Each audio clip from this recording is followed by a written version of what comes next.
அஸ்ஸலாமு அலைக்கும் வரஹ்மத்துல்லாஹி வபரக்காத்துஹு. குழந்தைகள் நமக்கு கிடைத்த பாக்கியம்.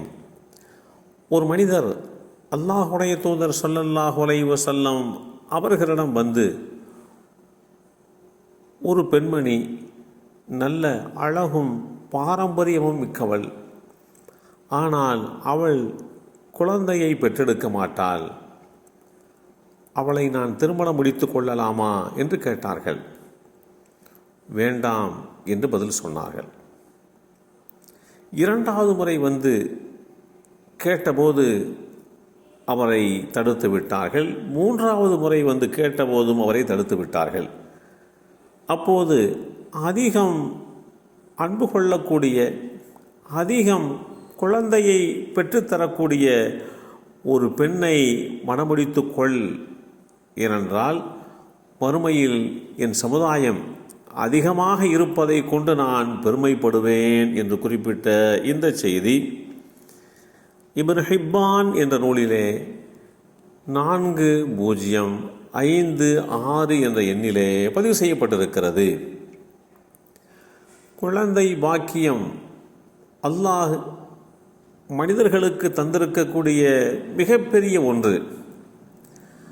அந்த குழந்தை பாக்கியம் பெற்றோர்களுக்கு நாளை மறுமை நாளிலே அல்லாஹுடைய தூதர் ஸல்லல்லாஹு அலைஹி வஸல்லம் அவர்களுக்கு பெருமை சேர்க்கின்ற வகையிலே அமையப்பெற வேண்டும். அல்லாஹ் மனித சமுதாயத்திற்கு பாக்கியமாக இருக்கின்ற குழந்தைகள் விஷயத்திலே சரியாக ஒவ்வொரு பெற்றோரும் நடக்க வேண்டும் என்று வழிகாட்டி தரப்பட்டிருக்கிறோம். குழந்தையை கொடுத்த நம்முடைய இரட்சகன், அந்த இரட்சகனுக்கு நாம் நன்றி செலுத்த கடமைப்பட்டிருக்கிறோம். அந்த குழந்தைகளை சரியான ஒழுக்க நெறியோடு மார்க்க விஷயங்கள் போதிக்கப்பட்டு வளர்த்தெடுப்பதை நம் மீது இந்த மார்க்கம் கடமையாக ஆக்கியிருக்கிறது. குழந்தைகள் நல்லவர்களாக உருவாக்கப்பட வேண்டும். குழந்தை செல்வத்தை பற்றி எடுத்துரைக்கப்படுகின்ற இடங்களில் அனைத்திலேயுமே அல்லாஹ் நல்லொழுக்க முள்ள குழந்தை என்கின்ற அந்த வார்த்தையை இணைத்து கூறுகிறான். அல்லாஹுடைய தூதராக ஏற்றம் பெற்ற இப்ராஹீம் அலைஹிஸ்ஸலாம் அவர்கள் அல்லாஹ்விடத்திலே குழந்தை வரம் வேண்டியதை வேதமறை குறிப்பிடுகின்ற போது, என்னுடைய இரட்சகனே, நீ எனக்கு நல்லொழுக்கமுள்ள ஒரு நன்மகனை தந்தருள்வாயாக என்று பிரார்த்தித்தார்கள்.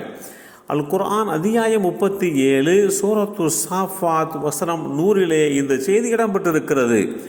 அதே போன்று அல்லாஹுடைய தூதராக ஏற்றம் பெற்ற ஜக்கரியா அலைஹிஸ்ஸலாம் அவர்கள் தனக்கு ஒரு வாரிசு தருமாறு அல்லாஹ்விடத்திலே வேண்டியதை பற்றி வேதமறை குறிப்பிடுகின்ற போது, அந்த இடத்திலேயே அல்லாஹுடைய தூதர் ஜக்கரியா தன்னுடைய இரட்சகனிடத்திலே பிரார்த்தனை செய்தவராக கூறினார், என் இரட்சகனே, உன்னிடமிருந்து எனக்காக பரிசுத்தமான சந்ததியை கொடுத்தருள்வாயாக.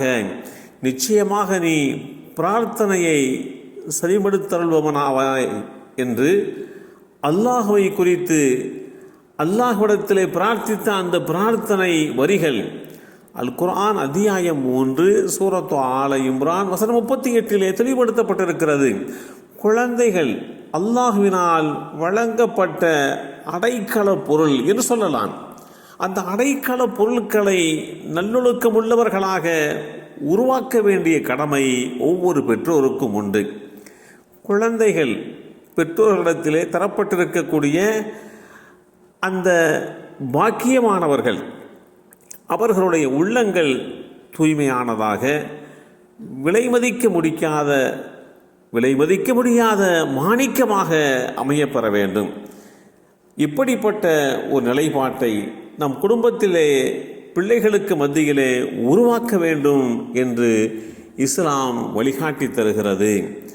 எல்லாம் வல்ல அல்லாஹு தாலா நமக்கு கிடைத்திருக்கக்கூடிய அந்த குழந்தைகளை நல்லொழுக்கமுள்ள சாலிஹான குழந்தைகளாக உருவாவதற்கு எல்லாம் வல்ல அல்லாஹ் அருள் பாலிப்பானாக. அஸ்ஸலாமு அலைக்கும் வரஹ்மத்துல்லாஹி வபரகாத்துஹு.